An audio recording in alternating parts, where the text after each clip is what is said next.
નમસ્કાર, હું ભીમાણી નિમિત્ત પ્રાચીનથી અર્વાચીન સમય સુધીની શિક્ષા પદ્ધતિને પુનરુદ્ધાર કરીને બાળકમાં રહેલ કલાને વિકસાવતી સંસ્થા એટલે ગુરુકુળ. તો એમાંની એક ગુરુકુળની સંસ્થા એટલે શ્રી સ્વામિનારાયણ ગુરુકુળ મેમનગર અમદાવાદ. ત્યાં તો હું વિદ્યાર્થી છું અને ત્યાંથી આવું છું. ગામડા અને શહેર વચ્ચે શું તફાવત રહેલો છે, શું ભેદભાવ રહેલો છે, તેના વિશે મારે આજે વાત કરવી છે. ત્યારે કે જે ભેગું કરીને ખાય ઈ શહેર, કે જે ભેગું કરીને ખાય ઈ શહેર, ને જે ભેગા મળીને ખાય ઈ ગામડું.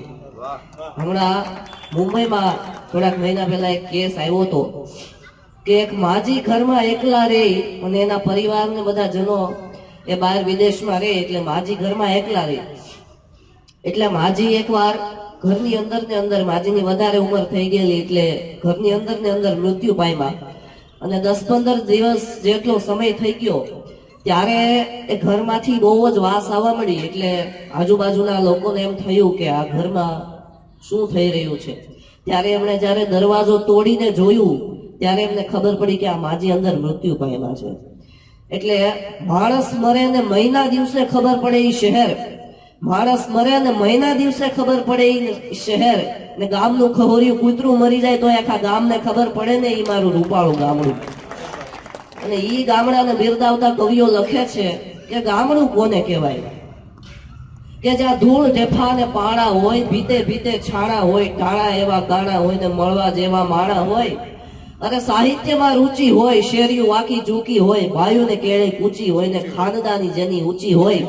કે જ્યાં ઉકરડા ને ઓટા હોય, બળદિયાના જોટા હોય, પડકારા હાકોટા હોય, પણ ઈ માણા મનના મોટા હોય.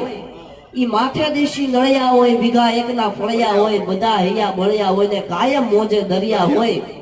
કે જ્યાં હામાયું ફૂલેકું હોય, જ્યાં તાલે એવા છેકા હોય, પછી મોભને ભલે ને ટેકા હોય, પણ એ દિલના ડેકા ડેકા હોય.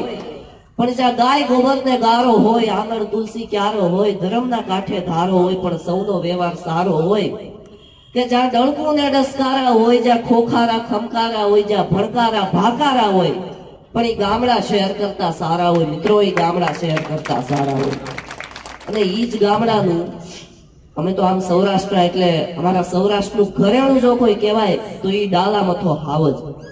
અને ઈ ડાલામથો હાવજ ઈ 12 હાથ લાંબો સિંહ, પંજે પોણા હાથની ગુહારી લટુ છે, ગેંડાના ઢાલ જવડી છાતી છે, કોણીમાં હામે એવી કેળ છે, થાળી જોડા પંજા ઉલાળતો જાય છે.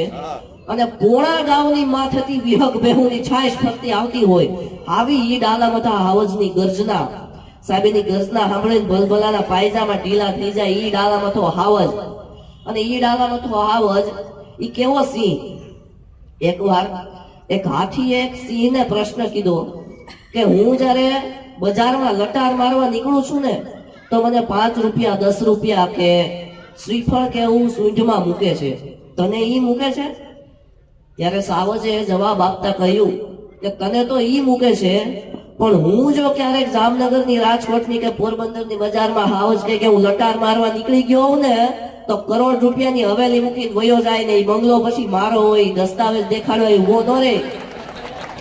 અને ઈ હાવજ આમ જયારે કહેવાય ને કે પાંખર ઋતુ હોય ને પાંદડા બધા પડી ગયેલા હોય ને એના હાલવાનો જે અવાજ કહેવાય, એની ગર્જનાનો અવાજ કહેવાય.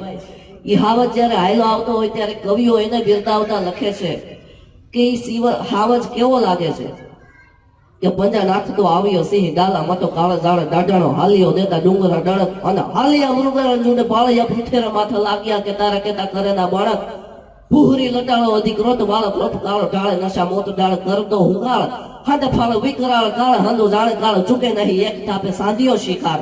કે ધરાણો રોશના દરે ભૂલથી ના પાછો ફરે લાગણીઓ હોય તો કદી ખાઈ ના અખાજ, અને છેતરી પેતરો બાંધી કરેના શિકાર. આંટકો ફેફરા ફાડી ગહેરી અવાજ, અને મિશાને વરેલા એને વીરતાને વરેલા છે. કે ધીરતાને ગંભીરતા, સ્થિરતાને છોડે એવા કુળના પ્રમાણ, અને ગીરના કંઠીર કરું કવિ કે વખાણ કેતા ઘૂમતા ત્રાતાર તોરા કરે ગમસાન. ગીરના કંઠીર કરું કવિ કે વખાણ કેતા ઘૂમતા ત્રાતા તોરા કરે ગમસાન. સાહેબ, હું આ ભારતીય સંસ્કૃતિ વિશેની બધી વાતો કરતો હોય એટલે એકવાર મને આવીને કોઈકે પ્રશ્ન પૂછ્યો કે તું આ ભારતીય સંસ્કૃતિ વિશેની વાતો કરશો અને ભારતીય સંસ્કૃતિ વિશે સ્પીચ આપો છો, તો એ સંસ્કૃતિ પ્રમાણે જીવાય કેમ ઈ તને ખબર છે પેલા? ત્યારે હું એને જવાબ આપતા કહું છું કે સાહેબ અમારા સ્વામિનારાયણ સંપ્રદાયનો એક નાનકડો એવો ગ્રંથ શિક્ષાપત્રી સાહેબ તમે લઈ લો ને 212 શ્લોક, એની બહાર તમારે જાવું નથી પડતું, આખું જીવન ચરિત્ર તમારું એની અંદર જાવી જાય એવી આ દિવ્ય શિક્ષાપત્રી છે. અને એને બિરદાવતા મારે આજે વાત કરવી છે ચારણી સાહિત્યમાં કે એ શિક્ષાપત્રીની અંદર શું લખવામાં આવ્યું છે કે બધી વાત સાચી પડે એટલું બોલવું, બોલવું નહીં કદી વેણ ખોટું, સોલવા નહીં બહુ કુળના સાપડા, બાપ બધાય નહીં કદી મોટું, ઈ હાળ દેખીને કદી ન હરખવું, પરખની નહીં બહુ નિંદા પ્યારી, ભૂખમર હોય પણ અખંડના ભરખવું, નિરખવી નહીં કદી વરનાર, ઈ લાભમર હોય પણ કપટની ન લીજીએ, કીજીએ સાક્ષી નકો કુડી, પાણી ગાળાવીને કદી ન પીજીએ ને મૂળકી દીજીએ નકો મૂડી. અરે બ્રાહ્મણનો ભરોસો ભાઈ કદી ન રાખીએ ને ભાઈઓમાં નકો વિરોધ ભરવો, અરે મૂર્ખા હામું કદી વાદ ન માંડવો ને કદી ના નીચનો સંગ કરવો, અરે પંગતમાં બેસતા અંતરના પાળવું ને જમવા કહાવીને નકો જાવું, અરે ગળાના સ્વાદ વિના નકો ગાવું ને પૂછાવીને કોઈના પંચમાં પડવું, અને છોટોમર હોય પણ નાગનો છેડવો ને ઝેરનું પારખું નકો જોવું.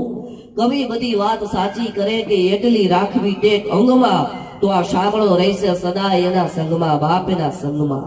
અસ્તુ. જય સ્વામિનારાયણ.